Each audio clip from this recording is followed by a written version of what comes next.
頭先咧只係6幅圖啦，咁6幅圖後邊咧所有嘅參數咧其實有幾十項參數嘅。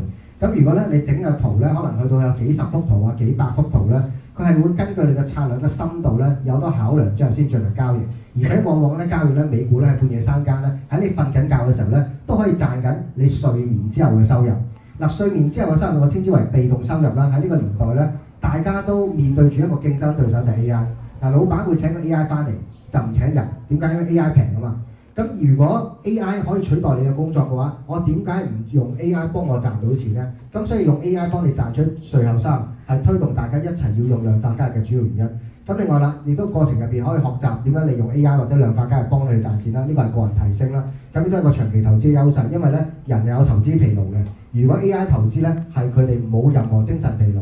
咁而且咧 AI 嘅年代已經到咗啦，所以大家應該更加要了解咩叫量化交易。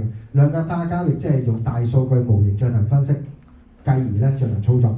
咁量化交易咧，我哋要由零開始建立個系統啦，總共有4個步驟。第一步建立啦，第二步測試，第三步咧你會有成果。咁成果之後咧，我哋唔係就咁有成果就信嘅喎，我哋要有分析能力，要分析個成果咧個數據啱唔啱。如果個分析完之後咧，你覺得正嘅話咧，咁就執行啦。咁執行咧就係實地部署。咁但係如果個成果唔得嘅話，我哋要翻嚟第一步，重新建立個框架，再測試，直至你揾到一個好嘅成果，你先再諗下一步啦。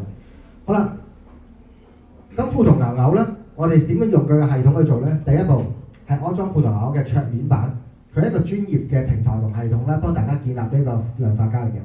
第二樣嘢啦，你了解 MACD 嘅運作嘅操作。我哋咧今次咧嘅策略咧，主要核心模型咧就係用呢個 MACD 進行交易嘅。第三點啦，我哋定製嘅策略喺咩時間入市，咩時間出市。OK， 第四點啦，我哋點樣去搭建呢個系統啊？用量化交易成個系統嘅環境係點樣搭建？嗱，我可以重新同大家講啊，富途牛牛個系統咧，用卡片去連結，形成一個量化交易系統。我聽佢哋即係高層開會啦嚇，佢哋話佢哋係用咗好多專家，花好耐嘅時間去搭建咁 user friendly 咁友善嘅系統嘅，所以如果唔用咧，就其實嘥咗啊嚇。咁希望大家可以翻屋企試一試。好啦，安裝富途牛牛嘅桌面版係點樣做？好，咁啊，第一樣嘢就係下載富途牛牛嘅 Apps 啦，喺佢嘅喺個官方網站咧右上角度咧撳一撳下載。咁撳咗下載之後咧，去到呢一版咧，佢會有一個咧，即係有唔同類型嘅 OS 嘅，譬如有 App Store 啊，有 Apple Pay 啊、Google Pay 啊，各方面嘅嘢啦。咁亦都咧話俾大家聽先，咁亦都咧可以咧，我會建議大家咧用呢一個嘅 Window 系統嘅，因為 Window 系統咧，似乎咧我用過咧係最好嘅。好啦，咁我撳一撳 Window 啦，下載最新 Brand New 呢一個因為咧呢個 Brand New 咧係再靚仔好多嘅。咁當你下載完成咗之後咧，你撳完下載啦，你就會右上角咧出現咗咧嗰個嘅下載圖。咁你撳儲存咯，儲存咗之後咧，你就會喺上面多咗呢嚿嘢啦。跟住撳 double click 安裝，咁撳完安裝之後咧，佢就會安裝，好快嘅啫安裝。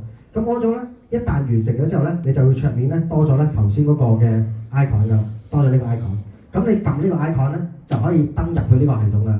咁如果咧你本身未開戶嘅話咧，今日用我哋嘅優惠連結開戶啦，咁咪會得到一啲獎品啦。咁如果你已經開咗戶嘅話咧，直接用你嘅富途牛牛系統登入得㗎啦。咁登入咗之後咧，原來佢有一個咁專業嘅畫面咧，俾大家炒股票嘅。我相信咧，如果有啲人用過咧，都知㗎啦。咁而咧呢個工具入邊咧，係蘊含住一個量化交易嘅模型同嘅策略嘅組裝喺入邊㗎啦。好啦。咁我點樣做咧？嗱，首先第一步咧，我哋要搭建呢個系統啦。咁搭建呢個系統咧個方法咧，我哋首先要了解一個策略嘅模型，就係 MACD。MACD 大家有冇用過啊？有冇睇過啊？有啊，請舉手。有聽過留意嘅。OK， 現場好多人都舉手啦。好啦，咁讓大家知道啦。有 OK 有。好啦，話俾大家聽 ，MACD 係點樣進行交易啦？我俾一個影片短片俾大家望一望。MACD 咧，我哋係一個黃金交叉。黃金交叉咧，兩條線咧向上咧，我就買息。好啦，到死亡交叉兩條線一齊向下咧，我哋就平倉咁就完㗎啦。我用最簡單嘅方法去教大家。咁嚟緊有個短片咧，話俾大家聽 MACD 嘅用法。OK， 播片啦。好啦，呢個 MACD 啦，落咗去下邊，咁我哋開始咧兜底上翻去，咁我哋稱之為咧黃金交叉。喺呢個位置黃金交叉我就會買入，上到高位啦，條橙色線咧跌穿條藍線咧，我哋稱之為死亡交叉。去到高位咧，佢咁樣跌咗落嚟咧，我哋稱之為咧死亡交叉，我就要賣出啦，即係話如果你揸咗貨嘅話咧，喺死亡交叉出現嘅時候咧，你要平倉，因為往往已經係升到高位需要回調㗎啦。OK， 明白未？理解未？呢個就 MACD 啦。好啦，咁我哋用咧富途牛牛一個系統咧，搭建呢個量化交易嘅模型係點樣操作咧？咁我哋咧就可以做英偉達啦，可以做呢一個嘅 Tesla 啦，各方面都得嘅。OK， 咁除咗頭先我哋講咧嗰三樣嘢啦，Tesla、Nvidia 同埋 Amazon 啦，除咗以上嘅，你仲可以做 Microsoft、Apple 各方面乜嘢股票都得，包括你做香港港股都得，清楚未 ？OK， 但係咧每隻股票佢自己咧就好似一個賽道咁樣樣，唔同嘅策略咧放喺唔同嘅股票即係賽道身上咧會有唔同嘅效果。咁而今日呢個 MACD 咧入邊嘅參數同運作方法咧，用喺美股呢個賽道上面咧係比較容易賺錢嘅。OK， 咁當中嘅原因咧係牽涉咗一個好深嘅數學模型學問㗎啦。咁如果有機會將來咧，我就再講深啲嚇。今日咧我會教大家輕鬆上手先。咁輕鬆上手嘅方法咧，嚟緊咧我哋逐步建立俾大家睇啦。嗱，真係準備部相機，我會講俾大家聽。好啦，呢一度係點樣做咧？呢一度咧就係你當你入咗呢個量化系統啊，咁點入呢個量化系統咧？啊，入咗量化系統，量化系統之後咧，我哋打量化啊，我哋試下成個速度盡快話俾大家聽，砌一次。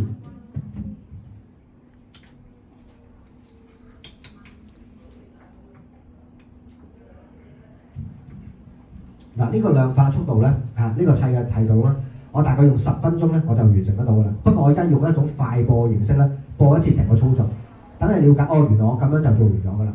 OK， 跟住我會一步一步做俾大家睇嘅，清唔清楚？所以唔使擔心。等你知道咧，原來係咁樣操作嘅。OK， 好啦，咁當你操作完成咗之後咧，你會發覺啦，成個收益率咧係達到220%嘅。好啦，咁我哋一步一步嚟啦，跟住我就建立呢一套完整嘅系統，我哋逐步建立俾大家睇，係一步一句嘢做俾大家睇。好啦，第一點啦，打開量化交易啦，嗰個富途牛牛嘅系統啦，有一個叫發現嘅，撳一撳發現，跟住咧喺左下角呢個位置有個叫量化，我哋撳發現之後撳量化呢個掣，清唔清楚？你撳完量化咧，就會進入頭先嗰個搭建系統噶啦。OK， 咁啊入咗呢度啦，我哋開始搭建嘅流程啦。搭建嘅流程咧，我哋入咗量化系統啦，係呢個量化系統啦。記住由發現到量化，跟住就會入咗呢個畫面。喺呢個畫面入邊咧，我哋撳一樣嘢，上面新增策略，撳一下，撳一下之後咧，喺個新增策略嗰度咧改一個名，你自己喜歡嘅。我哋用最簡單 MACD 啦。當 MACD 一開始咗之後咧，佢就會有一個開始藍色嘅圖嘅。咁呢個卡片咧，我哋稱之為起步。咁呢個起步咧，佢叫做證券同策略。咁呢個證券咧，證券類嘅策略咧，你可以改變嘅，你可以改做期權，你可以改做外匯，你可以再做其他商品，得唔得？今日呢一個咧，我哋會以呢個證券類別進行，即係話其實富途牛牛一個系統，你可以炒埋期權都得，你喜歡就可以。OK， 可唔可以？好啦，咁就到呢度啦。我哋下一步點樣做咧？下一步咧就喺上面卡片庫上面有卡片庫。富途牛牛嘅系統最厲害嘅地方咧，就係建立咗大量嘅基本模型俾大家，可以隨時應用，你係唔需要打任何曲嘅。OK， 我哋上面撳卡片庫啦，跟住我哋撳一撳，其中咧，你個箭嘴慢啲好唔好啊？唔好意思，我播片你錄低佢先啊。咁樣撳一撳持有數量啦，撳持有數量之後咧，就會多咗呢一個資產驅動啦。OK， 咁撳咗資產驅動之後咧，我哋搬咗右上邊啦，喺呢個位置咧，我哋打入咧一個等於啲乜嘢咧？撳一撳呢個位置，喺呢個位置，見唔見到？喺呢個位置咧，我哋再將呢一個咧，就喺度啦。OK， 好啦，呢個咧就係建立咗一個資產檢查。第一步咧，我哋需要建立一個資產檢查咧，檢查下你個戶口入邊咧，喺你成個帳戶系統入邊咧，有冇啲需要接管嘅資產。喺到呢度咧，我可以讓大家知道嘅方法就係咩咧？喺上邊最左上邊撳卡片庫，卡片庫咧撳帳戶概覽，撳完帳戶概覽之後咧，就會多咗呢個咧持有數量，持有數量，持有數量，中間有個位置持有數量，咁持有數量咧就會多咗隔離個卡片㗎啦。OK， 見唔見到？咁持有數量咧就輸入咧呢個手動輸入，有個手數係0，呢個咧就係完整頭先個操作，得唔得？一幅圖搞掂咗啦。咁啊輸入咗0啦，即係代表乜嘢？咁即係代表咧，我一開始咧會做證券策略。咁做證券策略啦，我哋第一步咧做證券策略，話咗俾佢電腦聽，我哋做證券策略啦。跟住第二步就要 check 下你間戶口上面咧持有幾多個股啦。咁你要持有零股同埋持有一股咧個操作已經係好唔同啦。咁依家 check 咗持有零股啦，我哋將呢個零股咧就做呢個動作，將呢個卡片搬過去開始策略嗰度。咁你要話俾部電腦聽呢兩個事情咧係相關嘅，咁就拉一條線過隔離，咁就完成㗎啦。見唔見到？係拉咗條線過隔離，咁就話俾部電腦聽，我哋一開始咧就做證券。咁第一步咧就要 check 下你有冇股票啊。如果你有零股同一股咧個分別咧就好唔同嘅。咁咧就係咁樣啦。咁樣撳個策略喺度撳個掣拉過去，見唔見到？拉過去，咁搞掂啦。咁首先你要 check 下你個戶口有冇股票啦。咁有股票同冇股票咧，部電腦咧或者個量化系統會用兩種唔同嘅運作方式嘅。如果你有股票，佢就會進入嚟緊準備平倉嘅階段㗎啦。揾到適當時機就會平倉。但係如果你係零股票冇股票嘅話，佢就會進入咧等待買入嘅機會，得唔得？即係話你有股票同冇股票咧，嗰部電腦諗嘢嘅方向係唔同嘅，清唔清楚？咁你而家話俾你聽，首先你 check 下有冇股票，嗱呢個係第一步，我叫部電腦一定要做嘅嘢。好啦，咁呢個起草個框架就完成啦，呢個叫起草框架，最基本嘅框架。跟住落嚟咧就到指標框架同執行框架啦。OK， 好，跟住落嚟啦，就到入市嘅原理啦。入市原理係點樣咧？揾一個最佳嘅入市原理，揾一個最佳嘅時機去進行買入嘅股票。咁我哋要咧喺富途一個系統度咧砌一個卡片，就係我哋用 MACD 砌入市嘅原理啦。咁點樣做咧？就喺上邊咧呢個卡片庫啦，我哋撳一樣嘢，撳上去，撳一撳，跟住撳技術指標，撳技術指標之後碌落下邊啦，有一個叫 MACD， 我哋撳一撳 MACD 呢個技術指標，就會出現咗一座新嘅卡片啦。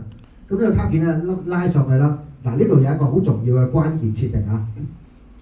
我哋咧呢度咧係揀10分鐘 K 盤，揀10分鐘 K 盤咧係會用倒數第二支嘅，即係完結咗嗰支。嗱呢一點咧已經係非常之重要嘅一個學問嚟嘅。我用10分鐘同用1小時係爭好遠嘅。好啦，跟住呢度咧就揀選黃金交叉，當中嘅參數咧 MACD 嘅參數咧係12、26、9，見唔見到？我揀選咗黃金交叉。咁揀選咗黃金交叉之後點咧？好啦，揀選黃金交叉咧，我俾你睇咧完整嘅操作啦。就係咧喺上面卡片庫啦，揀選 MACD， 跟住會多咗 MACD 資產。喺 MACD 資產咧右邊屬性嗰欄咧，你哋要輸入咧就係10分鐘 K 盤選取。跟住咧第二點咧就要選取呢個倒數第二支巴。時段咧我哋揀全時段，任何時段都有機會觸發入市嘅。當中週期參數咧係12、26同埋9。跟住咧所有嘢都 OK 嘅時候咧，我哋等待一個最終入市嘅情況啦，就係等待金叉。下面寫住金叉，呢個係需要揀嘅。黃金交叉就入市嘅時間啦。好啦，當你搞掂咗呢一個卡片之後咧，我哋下一步咧就將呢個卡片咧撳住個掣，拉過嚟呢一度，拉過嚟呢度。跟住咧，我哋就要連佢啦，連線啦，連佢係 ，OK， 連佢係。好啦，咁連佢係之後咧，就搞掂咗呢一 part 啦。咁點解係咧？我講個原理俾你聽。第一樣嘢，我而家打開咗個 algo 啦，富途一個 algo 啦。咁首先咧就話俾佢聽啦，我而家係做證券類策略嘅。咁證券類策略啦，佢第二步啦就要諗佢間你個戶口入邊有冇持有股票。如果係零股，嗱首先 check 係咪零股，係零股嘅話咧係，跟住進入咗金叉入市原理啦。如果唔係否嘅話，下一個卡片咧就會進入出市原理嘅啦。OK， 依家去咗入市原理嗰度，好啦，跟住咧就入市原理啦。我哋決定咗用金叉入市啦，跟住就要執行啦，呢個 execute 啦。咁執行嗰個係點樣買入訂單嘅咧？買訂單乜嘢時機買入咧？呢一點又係第二個重點啦。好啦，重點喺度啦，上面我哋又係撳卡片庫，撳卡片庫之後咧，有一個咧叫做交易執行嘅，見唔見到好容易用啊？跟住撳落單下單，撳完下單咧有個藍色嘅卡片嘅，呢個藍色卡片咧就係幫助大家咧落單進行交易㗎啦。咁撳咗呢個落單之後咧，喺上面咧要點樣設定咧？喺呢度要輸入嘅咧係限價單，指定價格，跟住喺度輸入咧呢個普通變量。普通變量呢度咧有一個好重要嘅數字嘅，就係咧呢度揀選咧呢個叫做 K 盤，睇下有冇先。呢個 K 盤，咁而揀選 K 盤咧係以佢收盤價嚟進行。OK， 揀選 K 盤收盤價，咁幾小時嘅收盤價咧係用翻10分鐘嘅收盤價。我哋入市係用10分鐘 K 棒啊嘛，咁就用10分鐘 K 棒收盤價嚟做，咁亦都盤中，咁用第二支包，咁跟住完咗咧，我哋再撳啦，手數呢一度啦，我哋撳盤中啊，跟住撳手數呢度咧，我哋揀一個咧叫最大現金嘅可賣，去到100%。我想俾一個亮麗啲效果俾大家睇，咁我就用100%現金可賣，記唔記到？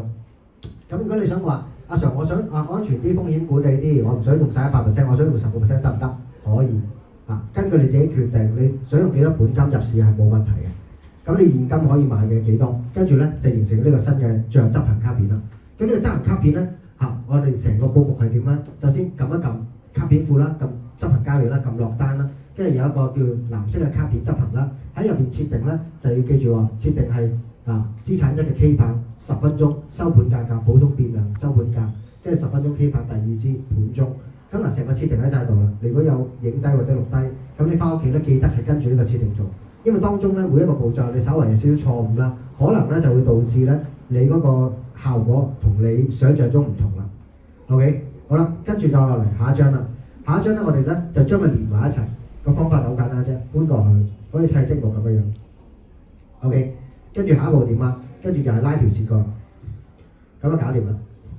咁呢度咧個拉咗條線之後咧，就話俾大家聽啦。當你而家進行股票交易啦，如果你嘅持股係0，跟住就要揾個 MACD 黃金交叉入市。咁揾到個黃金交叉嘅機會啦，跟住就觸發啦。我而家落單咧，我盡買，有幾多錢就盡買㗎啦，去到盡 OK 咁呢個咧就係個操作啦，得唔得？咁有咗呢個入市之後咧，梗係要出市啦。如果唔係我揸住個股票跌到渣都冇，咁點啊？如果都錯失咗最高嘅高位賺錢，咁我唔得㗎嘛，係咪先？咁出市係點樣咧？係保護利潤同埋風險管理嘅機制嚟嘅。咁出市咧係一個入市係一個學問啊，出市就係一個藝術嚟㗎。咁喺上面咧，我哋撳一撳卡片庫啦。呢個嘅操作係點樣做咧？我哋首先咧撳一撳技術指標，我哋用翻技術指標咧進行出市。咁技術指標我哋揀翻 MACD， 我哋用乜嘢入市就係用乜嘢出市，咁就少啲機會撞。呢個咧就係傳統嘅量化嘅智慧。咁當然啦，你可以用 MACD 入市，用移動平均線出市得唔得？一樣得。咁但係咧有機會會撞嘅咁冇撞嘅情況之下咧，就用 MACD 入市、MACD 出市就得啦。咁你喺上面呢度咧就 set 翻10分鐘。咁 set 咗10分鐘之後咧，你要留意下呢度咧係用最新嗰支 K 棒，就唔係用咧第二支 K 棒，係用最新嗰支。跟住咧都係12/26/9全時段。跟住呢度咧出市咧，我哋係揀死叉即係話死亡交叉我哋出市得唔得？呢個咧就係個分別啦。理唔理解嚟到呢 part？入市我哋用黃金交叉，出市我哋用死亡交叉，都係 MACD。OK， 跟住擺喺度就拉個否。OK， 拉條線落去。可能嚟到呢度咧係講緊啲咩咧？成個過程咧就係咧，我而家用證券交易。OK， 證券交易，跟住 check 下我股票係咪零？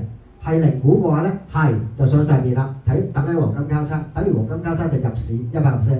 好啦，如果 check 完你個股票咧唔係零股，你已經揸咗100股啦，咁即係否啦，唔係零股啦，不等於零股就進入咗等緊死亡交叉出市啦，明白未 ？OK， 等緊死亡交叉出市，咁下一步咧就係賣出股票啦。咁賣出股票就執行嗰 part 啦。咁執行嗰 part 點樣做咧？嗱，我而家俾多次頭先個過程嘅片俾你睇，技術指標死亡交叉個設定方法喺度呢個就係個詳細設定方法。呢個就詳細設定方法，咁你可以影低嘅死亡交叉。OK， 我相信咧，如果大家願意跟住做嘅話，翻屋企一定會有呢個回報。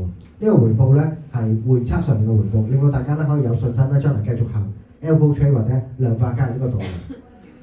好啦，跟住嚟到呢度咧，我哋會建立賣出嘅訂單啦。入咗市之後，我哋要出貨啊嘛先，入咗貨就要出貨啦。咁入咗貨點樣出貨咧？咁我哋又喺上面咧卡片庫撳一撳掣啦。咁撳一撳卡片庫啦。跟住撳一撳呢個交易執行啦，跟住撳一撳交易執行之後咧，我哋撳一撳落單。OK， 撳咗落單之後咧，咁有落單動作啦。咁落單動作咧喺呢個落單入邊咧，又係啲特別設定要做噶啦。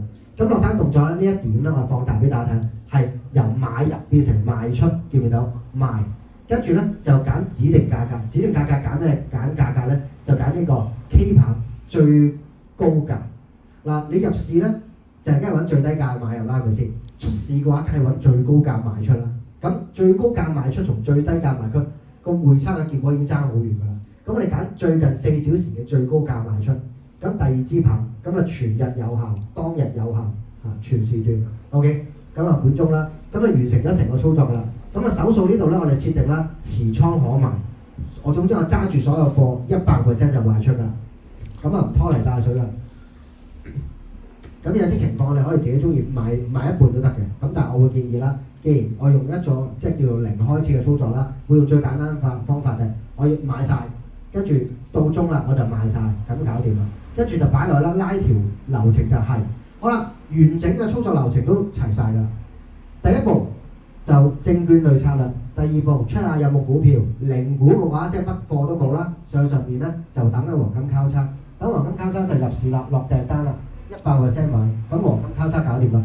跟住啦，如果你買咗貨啦，同樣嘅系統佢就 check 個股票係咪零股，答案咧唔係零股喎，有貨喎，有貨就等死亡交叉啦，死亡交叉一中就即刻賣晒佢，得唔得？仲要揾4小時最高嗰支巴嘅高位去賣，咁攞到最靚價格。我想問下，佢係每小時咁樣 check 住啊，定係每秒鐘 check 住佢？問得好，我一陣間嚟緊講。OK， 好啦，嚟到呢度咧，我哋咧成個操作咧，嗰個卡片庫咧就係咁啦。跟住落嚟戲肉啦，呢位女士問個問題問得好，用啲乜嘢幾耐 check 一次？呢個咁精彩嘅問題。OK， 好啦，影低佢啦。好，你翻屋企記住跟呢個流程啫。你 set 錯其中一樣嘢咧，效果又唔同。所以呢啲參數咧係千變萬化嘅。你只要稍為改變個參數咧，你本身嗰隻股票係唔賺錢都變成賺錢。你改變個參數咧，嗰隻股票係賺錢都變成輸錢。所以關鍵就喺個參數度，知唔知啊各位 ？OK， 好。成個流程都搞掂咗啦，咁我哋要測試下佢。咁測試咧，我哋有一個好重要嘅因素嘅，就係我哋幾耐去運作一次呢個策略啦，係咪啊？幾耐運作一次？咁呢度咧，我哋咧就進入咗一個叫量化交易測試階段。我哋講回測。幾耐運作一次咧，係會影響嗰個最終嘅回報結果㗎。咁呢個第一點我哋進行回測啦，係下載嘅歷史數據。富途牛牛有個好處啦，就係咧，佢對於股票嘅歷史數據咧係非常之齊全嘅，由1分鐘到月線圖乜都齊㗎，乜嘢價格都齊㗎。你撳個掣就下載，唔使額外俾錢買㗎啦。第二點咧就係要揀股票，揀咩股票去進行測試。第三點啦就係用你建立咗個系統去進行回測，而且咧可以嘗試優化啲數據。好啦，跟住啦，我哋進入回測啦，我哋嘗試下玩 Tesla 啦。咁 Tesla 咧，我揀咗個日子啦，係最近嘅。咁咧就係2024年9月1號去到25年9月1號㗎啦。咁呢個25年9月1號咧，就9月4號到9月24年嘅9月1號至到25年9月1號咧，啱啱就1年時間。睇1年時間佢嘅回報率係幾多？好啦，我哋用翻成個流程啦。嚟緊我又要播片啦，咁就準備你個手機錄低啦，成個流程。如果唔係你就會 miss 咗嘅。OK， 好啦，準備1、2、3，撳掣。好，咁撳上面歷史回測。撳完歷史回測之後咧，佢就會彈咗呢個系統出嚟，跟住打呢個股票來啦，打 Tesla， 咁啊揀股票代號，你打中文名都得嘅。咁呢個特斯拉啦，跟住揀選個日子啦，揀選翻9月1號，去到咧25年嘅9月1號，跟住用美元，我假設用100萬啦，跟住呢度呢度啦就幾耐運作一次呢個位，我揀選係每日運作一次，每日之 K 棒完成我運作一次，跟住撳下一步就要用我哋嘅卡片去進行。咁100萬美元可以，1萬蚊美元都可以，你自己決定啦。咁我就會直接下載數據跟住運作㗎啦。咁呢個就運作完啦。咁運作完咗之後咧，話俾大家聽，呢個策略嘅收益率咧係達到220% 嘅，100萬俾你賺多220萬。咁而最大嘅夾倉咧，即係25%嘅啫。咁而呢一度咧就話俾大家聽，特斯拉咧同期咧只係升咗55%。咁而呢個量化交易嘅系統咧係可以做到咧，比股票咧係多賺好多嘅。成個戶口係進帳咗220%嘅額外回報，呢個就係好處啦。頭先咧你會見到咧，呢個特斯拉咧，我係利用1日去進行交易啦。咁每隻股票咧，佢個運作時段都唔同嘅。入邊你如果你可以撳一撳歷史啊，撳持倉度撳呢個運行日誌咧，可以睇到幾時買入幾時賣出添。邊一日達到黃金交叉買入，邊一日達到死亡交叉賣出，運行日誌幾時落訂單，點樣操作，其實係原本都喺度嘅。見唔見到？係睇到晒。所以佢哋做咗幾多筆交易，你都係會知道嘅。右左邊呢度咧係寫住做咗幾多筆交易。佢做嘅交易唔多，但係精準。好啦，呢個咧就係特斯拉啦。好，咁啊關鍵嘅數據啦，佢呢個就係佢嘅回報啦。呢個就係佢回報，睇住啊呢個回報。喺同期咧，即係呢一隻股票咧，即係升咗55%嘅。好啦，你留意下我嘅設定，呢個設定咧就係頭先嗰個流程啦。我哋揀選咗100萬美元。咁如果阿 Sir 我冇咁多本金，我得1萬，咁你咪用1萬一樣得。咁你唔買100%，你買幾多 percent 都得，自己去設定。好啦，跟住啦，完成咗一 part 之後咧，我哋講兩件事情，一個就係重要事項同關鍵因素。咁重要事項同關鍵因素喺邊度咧？首先喺特斯拉呢一度咧，我話俾大家聽，佢個回報咧係好驚人嘅。只要咧你個數當中你嘅參數咧稍為改一改，個回報咧可能已經有啲唔同啦。咁所以咧關鍵咧喺個參數數字嗰度。咁而呢個嘅係個流程啦，流程入邊咧總共咧有入市嘅參數，有出市嘅參數。入市嘅時段係用10分鐘 K 棒，出市嘅時段咧係有時係用4小時嘅 K 棒嘅。咁但係4小時嘅 K 棒咧應用喺特斯拉好，但係如果應用喺呢一個嘅 Nvidia 咧就未必係4小時㗎啦。咁喺呢度咧話俾大家聽，撳一撳呢度。我哋喺度改一改，我將呢度4小時咧改做15分鐘 ，OK。咁改到15分鐘之後咧，我哋就再撳啦，我哋唔揀特斯拉，我喺度打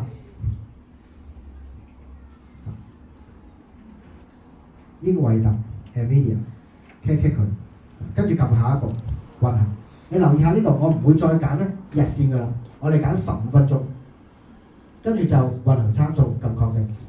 頭先咧係用一小時日線嘅，依家我用15分鐘。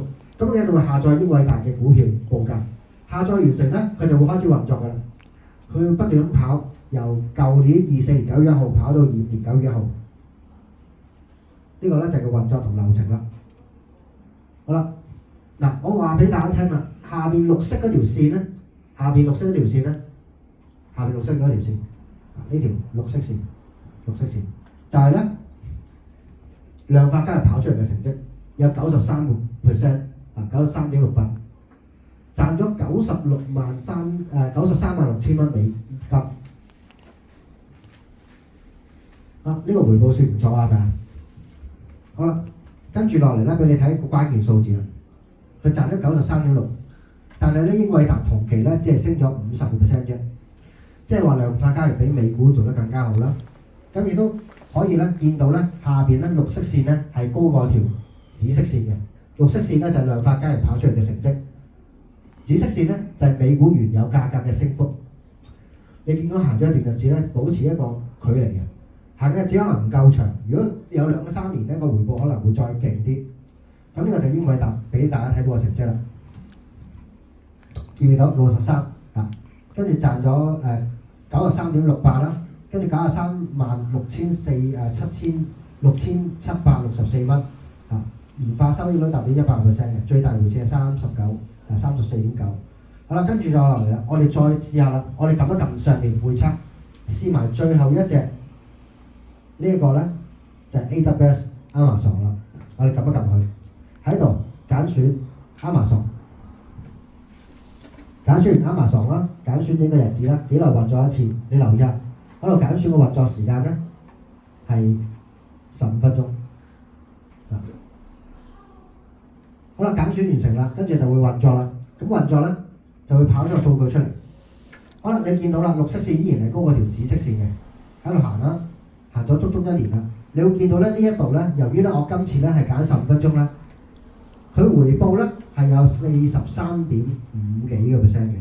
OK， 43.54%，但 Amazon 同期咧係賺咗28.92%啫，即係話如果我一年到晚我就買一隻 Amazon 擺喺度，一年到尾咧我賺28%，但係如果我用量化交易咧係賺到43.54%嘅。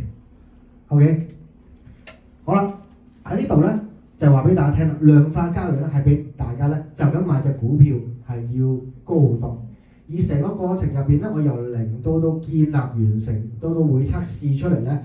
只係前後10分鐘嘅啫。如果真係操作嘅話，其實比你想象中咧更加簡單。過程入邊係唔需要打曲嘅。好啦，呢個咧就係個收益啦。點解我哋要學量化交易咧？其實量化交易咧話俾大家聽，可以做一個情緒管理啦。如果你平時咧喺個交易過程入邊咧有情緒、有交易紀律嘅問題，咁亦都咧有主觀性偏見啦，各方面嘅因素啦，大家可以克服嘅話咧，可以咧用量化交易。咁一個叫處置效應嘅。處置效應咧，我呢點特別同大家講講。好多人咧買隻股票出嚟咧就揸咗成世嘅。咁揸咗成世嘅原因就係咩咧？往往就係錯失咗賣出時機。揸起手之後咧，又覺得自己買嗰隻股票咧眼光獨到，長期都唔賣出。跟住咧賣出嘅時候又擔心，唔知下一次買邊隻股票。咁處置效應就係量化交易，當一旦揾到一個最佳嘅出市時機，無論佢係賺錢定輸錢，佢都會盡快幫你出咗市，以保障你個戶口安全，減少咗你啲貨咧揸喺度成世都唔賣嘅情況嘅。OK， 好啦，佢有高效率嘅執行能力啦，係全天候24小時監察個市場啦。咁亦都可以咧透過會測測試咗係真係賺錢先，模擬測試試咗係真係賺錢先至進行交易嘅。嗱，過去好多人咧炒股票啦，自己嗰種炒股票嘅策略咧係冇辦法印證到，你只係夠用真金白銀喺上面炒嚟炒去咧，結果幾年之後咧賺錢同輸錢或者和嗰個，你基本上都唔知道自己條橋係唔 work 嘅。OK， 咁就係如果我哋用量化交易咧，可以測試條橋 work 咗，我哋先至真金白銀擺落去。咁件事係咪 secure 好多，即係穩陣好多？咁亦都咧可以做唔同嘅市場啦，測試大量嘅市場啦，每個市場用嗰條橋同埋嗰個 formula 都唔同嘅。呢個係我話俾你聽，我玩咗10幾年量化交易，我發現就係每一個品種每一個市場，你都唔可以用同一條橋入市嘅，真嘅。但係好多人炒股票咧，都係用一套方法炒晒咁多個 market 嘅。呢個就係話俾大家聽，點解大部分人炒股票或者炒唔同嘅市場都冇辦法做到最賺錢嘅效果，因為你亦都係用緊同一個方法擺晒成個市場，每個市場嘅節奏都唔同嘅。好啦，咁亦都可以好慳時間啦，量化交易。咁量化交易咧，好有強大嘅深度嘅，而且咧，富途口開發呢個系統出嚟咧係幾年時間啦。咁我見到咧就係佢定期都會不斷更新啦，加好多新嘅卡片同功能啦。我相信咧再過多幾年咧，呢個系統咧會變得更加厲害嘅，而且可能會加入咗 AI 分析啦，幫你直接自動選股啦，都唔出奇嘅。所以早啲學會好啲。咁而且咧可以進行咧呢個新聞分析嘅，你市場上面有唔同嘅新聞啦，有啲彭博咧會有啲 breaking news， 即係啲叫市場上面嘅巨大新聞啦。其實咧，我相信量化交易咧係絕對有條件去篩選同埋過濾嘅。咁而用到以上嘅工具啦，喺富途係個系統入邊咧，可能你就要深度挖取先知㗎啦。咁嗰度係比較深啲嘅一啲策略嚟嘅，有好多嘢必須要輸入啦。咁就係將來咧，大家慢慢研究啦。咁策略可以持續咁優化啦，就唔同嘅市場不斷咁優化啦。我今日搭建呢個策略咧，為咗做呢個 PowerPoint，用咗大概2個鐘頭到3個鐘頭。咁其實咧，如果咧你有時間咧，每日用公餘嘅時間，可能每日夜晚用半個鐘頭去研究一下咧，你累積落嚟咧，可能就已經攻陷咗好多唔同類型嘅市場，有啲好賺錢嘅策略揸手嘅。咁你行得上就好爽。咁而且可以進行複雜嘅套利啦 ，A 市場買入 ，B 市場賣出咁樣進行交易啦。咁亦都可以透過獲利因子去進行分析啦。咁亦都有良好嘅風險管理啦，可以控制情緒啊，避免風險啊，市場不確定性動盪嘅時候就提早出市啊。咁亦都可以成功避免到黑天鵝事件啊，有即時監控嘅市場能力嘅。好多人擺股票擺喺地，擺喺個戶口嗰度。咁但係咧，市場上面咧，由於翻工啦，冇辦法成日都睇住新聞啦，突然間錯失咗最佳出市時機，就悔不當初啦，個股價大跌。咁但係咧，程式交易個好處，佢就幫你睇住個新聞，可以幫你即時監控風險，隨時幫你去走貨，咁都係避免埋黑天鵝事件。再落嚟啦，點樣要學上量化交易咧？呢個同個人成長有關嘅，咁可以建立一套咧系統性嘅思維。如果提升咧自己應用程式嘅能力同埋數據嘅分析能力，咁培養咧用數據決定交易嘅思維啦，咁都更加深入了解市場上邊唔同交易嘅策略，咁亦都咧可以將知識咧轉化為賺錢嘅能力，即係生產力。好啦，富途牛呢個系統咧可以客製化定製。你可以咧因應自己嘅需求啦，去拉唔同嘅卡片啦，去建立你自己嘅系統，點樣訂製都得。有好多多元化嘅整合嘅流程啦，咁亦都適合咧炒唔同類型嘅資產嘅，包括美股、期權即係港股一啲期指都可以嘅。咁亦都可以越嚟越複雜啦，因應唔同嘅市場咧先進行會測。咁創造稅後收入啦，呢啲我相信大家都好緊要啊。但大家翻工咁辛苦啦，依家美國嗰邊仲未開市啦，再過多2個鐘頭開市，咁唔通你又炒到天光嘅？咁所以咧，瞓緊覺嘅收入咧，我相信對大家嚟講咧係視之為最重要嘅。咁瞓緊覺收入我哋稱之為唔需要努力嘅收入，我哋稱之為被動式收入啦。喺 AI 嘅失業潮之下咧，你需要建立自己擁有 AI 嘅被動式收入，你先至喺呢個世界咧安全嘅。好多人咧嚟到揾我，我親自教佢程式交易或者量化交易啦。我問佢哋點解會學，佢哋話俾大家聽，佢講分析啲乜嘢咧？佢講話我哋為人生下半場重新思考、重新出發。因為呢個社會、呢個世界對於啲唔50後、60後、70後同80後，一啲都唔公平。點解唔公平？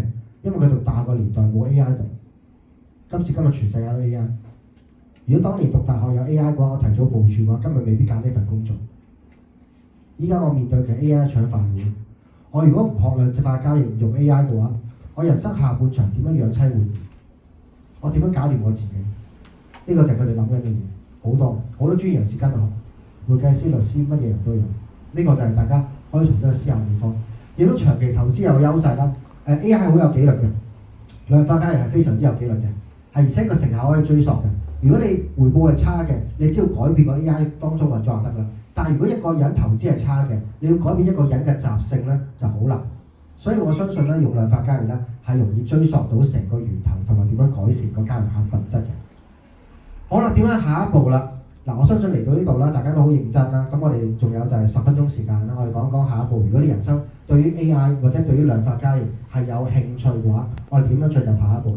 下一步咧有個牛牛嘅開戶優惠碼啦，或者要優惠碼啦，俾大家今日嚟登記嘅。咁無論你係係咪牛牛嘅客戶都好，都可以得到呢個優惠。咁亦都咧可以大家下一步咧嘗試再了解多啲程式交易或者量化交易啦，可以跟我去進行一個學習嘅。咁今日咧有5680蚊嘅開戶迎新優惠啦。咁我係阿 Wing 啦，咁亦都有一個優惠碼叫 Algo Wing 啦。咁就係咧俾大家嘅。咁亦都咧有一個試用，我哋公司咧已經開發咗一大堆嘅量化交易嘅策略㗎啦。咁而啲量化交易策略咧喺過去嘅市場咧係證明咗賺錢嘅。咁今日咧亦都有1800蚊嘅富台嘅獎品啦。咁亦都有個5.5小時咧嘅入門班速成班，係更加教大家咧點樣去落地執行呢個量化交易嘅。OK， 5.5小時。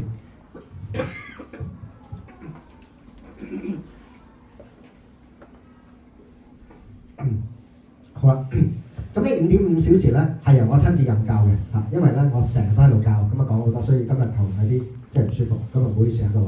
好啦，咁啊下載富途有一個程式啦，入咗去之後咧，我哋撳一撳喺富途有程式嘅呢個位置，我哋咧就點擊註冊。咁點擊註冊之後咧，你所攞獎品嘅話咧，就信呢個掃入二維碼入呢個獎品，咁你會攞到200蚊嘅現金券嘅。咁你只要輸入呢個 Algo Wing 就得㗎，咁你大家影得嚇，影得 OK，Algo Wing 呢個咁你會得到200蚊嘅優惠。好啦，呢個優惠係富途好送出嚟嘅，OK。好啦，喺入邊啦，你都有優惠碼啦，輸入呢個 Algo Wing 啦，立即兌換啦。Algo Wing 記得 Algo Wing 呢個。好啦，跟住你會有成功兌換嘅，你會得到200蚊嘅現金㗎啦。OK， 冇門檻嘅，你只要領取呢一個就有啦。OK， 好啦，嚟到呢度啦，你仲可以做啲乜嘢咧？呢度輸入咗呢個你會得到呢個獎啦。開戶加入金呢個係新客戶嘅開戶加入金。咁開戶加入金咧，你撳呢度咧就揀選呢個合作伙伴優。